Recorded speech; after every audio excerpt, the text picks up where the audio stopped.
Hello dear friends, today we will analyze the first aid action for drowning. Anyone can become in the role of a drowning person, even an experienced swimmer who, for example, has a cramp or any other unforeseen situation in the water. Rescue and first aid only in films look beautiful and simple. In real life, a lifeguard is often in a serious risk, succumbing to a noble impulse. There are frequent cases when this result is a sad outcome for both. You need to be prepared for any surprises, including the fact that you cannot help a person. Unfortunately, this also happens. What is drowning? It is a death caused by fluid inhaled into the respiratory tract, reflex cardiac arrest in cold water, or a spasm of the glottis, which results in a decrease of gas exchange in the lungs.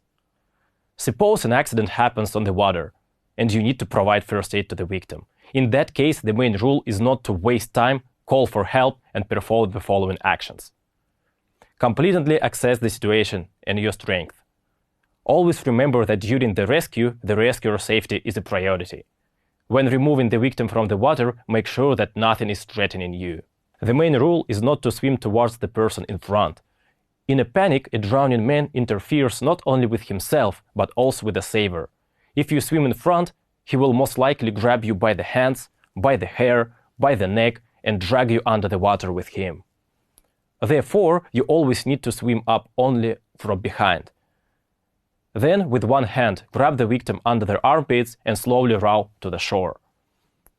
You must hold the victim very tightly and not give him a chance to grab your neck, arms, and face. You can swim on your back for convenience and hold a person tightly, clutching to yourself with one hand. However, this way is only suitable for those who swim well. When you manage to pull the person ashore, lay him on his back, evaluate his consciousness, loudly ask in both ears, "Can you hear me?" If the victim responds, move him to a stable lateral position. Regularly evaluate his condition, breathing and consciousness, and call an ambulance. You should contact an ambulance in any case, even if the victim is conscious and feels good. The brain suffers badly without oxygen, so refusal from medical care can lead to severe consequences, including death. If the victim does not respond, then check the breathing. To do this, ensure airway patency by tilting the head and lifting the chin. Examine the oral cavity for the presence of foreign bodies. It can be sand, silt, algae. It is necessary to clean the oral cavity by making circular movements with the index finger if there are any. More foreign objects will be removed if you use some tissue to pre-wrap the finger. Bring your ear to the victim's lips and observe the chest excursion. Assess the presence of normal breathing for 10 seconds. If there is no consciousness and breathing, perform 5 artificial breaths and immediately start CPR. You need to begin your assistance this way because cardiac arrest is associated with a lack of oxygen, and your blows can reflectively start the heart. To do this, tilt the victim's head, releasing the airwaves, and take 5 breaths.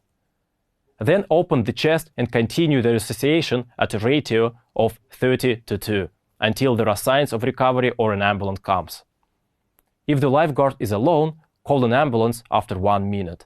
Suppose the victim has recovered cardiac activity and breathing. In that case, you must move him to a stable lateral position, controlling breathing and consciousness. There is also a chance of reflex vomiting, so make sure the victim is not choked with his vomit. Warm the victim if possible and monitor his condition before the ambulance arrives. If there is an AED, then the first aid is the same that was shown in previous videos. But before using the defibrillator, don't forget to drain the chest of the victim quickly. He should also not lie on a wet surface and have wet clothes on his body to prevent electricity burn. To sum up, you have learned how to act in the case of drowning and knew the principles of first aid.